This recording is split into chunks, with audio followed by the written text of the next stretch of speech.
अयोध्या जनपद के रुदौली में पीस पार्टी एवं एआईएमआईएम पार्टी की संयुक्त प्रेस वार्ता निकट कोतवाली रुदौली के चुनावी कार्यालय एआईएमआईएम पर आयोजित की गई, जिसमें मुख्य रूप से पीस पार्टी के राष्ट्रीय प्रवक्ता शादाब चौहान उपस्थित रहे। उन्होंने पत्रकारों को बताया कि पीस पार्टी ने फैसला किया है कि अयोध्या जिले की रुदौली विधानसभा से हमारे संयुक्त प्रत्याशी एआईएमआईएम पार्टी के शेर अफगन होंगे। साथ ही पीस पार्टी के सभी साथियों से एआईएमआईएम उम्मीदवार शेर अफगन को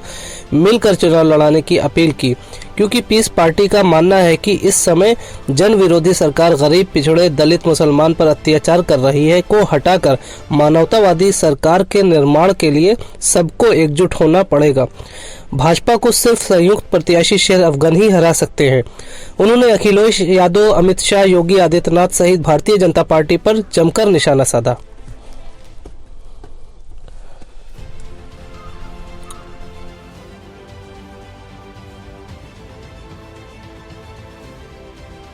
वार्ता का क्या उद्देश्य? आज पीस पार्टी और एमआईएम की संयुक्त प्रेस वार्ता रुदौली विधानसभा के संबंध में जिला अयोध्या में आयोजित की गई है और उसका मकसद ये है कि हमारे संयुक्त प्रत्याशी के संबंध में पीस पार्टी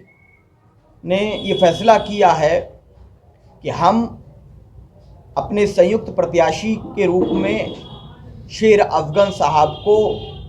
सभी साथियों को जिताने की अपील करते हैं, क्योंकि माननीय राष्ट्रीय अध्यक्ष डॉक्टर अय्यूब साहब के निर्देश पर मैं यहां आया हूं ये सूचित करने के लिए कि पीस पार्टी के और एमआईएम के संयुक्त प्रत्याशी शेर अफगन साहब होंगे, क्योंकि उत्तर प्रदेश के अंदर एक नफरतवादी सरकार जो मानवता के विपरीत कार्य कर रही है, जो अत्याचार को, महिलाओं को,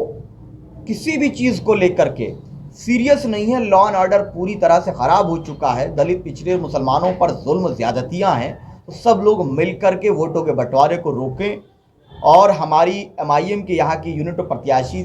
जिसे भी बात हुई है कि आप पीस पार्टी के झंडे और पीस पार्टी के साथ पूरा चुनाव मजबूती से सब लोग मिलकर के लड़ेंगे। और क्योंकि पीस पार्टी और एमआईएम ने ये तय किया है कि जहाँ हम लोग किसी तरह के क्लैशेस में नहीं हैं, वहाँ हम एमआईएम और या जो मोर्चा के लोग हैं उनका समर्थन करेंगे, क्योंकि हमारा ये विश्वास है कि यहाँ से एक संदेश जाना चाहिए कि यहीं पर इसी ज़िले के अंदर अन्याय की वो परिभाषा लिखी गई जो कहीं दोबारा नहीं होनी चाहिए। ये हमारे लिए बहुत महत्वपूर्ण है, क्योंकि अन्याय की वो परिभाषा जिसको पूरी दुनिया ने देखा वो ऐसा नहीं होना चाहिए। किन किन मुद्दों पर चुनाव लड़ रहे हैं? प्रत्याशी आपका जनता के बीच में जा रहा है, क्या मुद्दा बता रहे हैं? किन मुद्दों पर आप वोट करें? देखिए, हमारा लक्ष्य है मानवतावादी सरकार का निर्माण करके जन विरोधी, दलित विरोधी और सांडों को, खुले सांडों के जरिए जनता की फसल को चरने वाली सरकार, लोगों को की हत्या करने वाली सरकार, जिसको सुना है कि वही सांड और आवारा जानवर बाबा के हेलीकॉप्टर को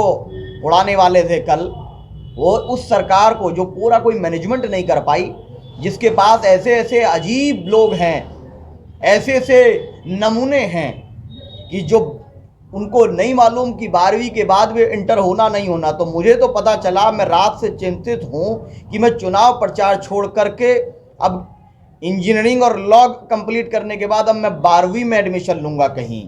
अब पता नहीं कौन से कॉलेज में मिलेगा, मैं अमित शाह साहब से बात करूँगा, क्योंकि गृह मंत्री हमारे बहुत काबिल हैं।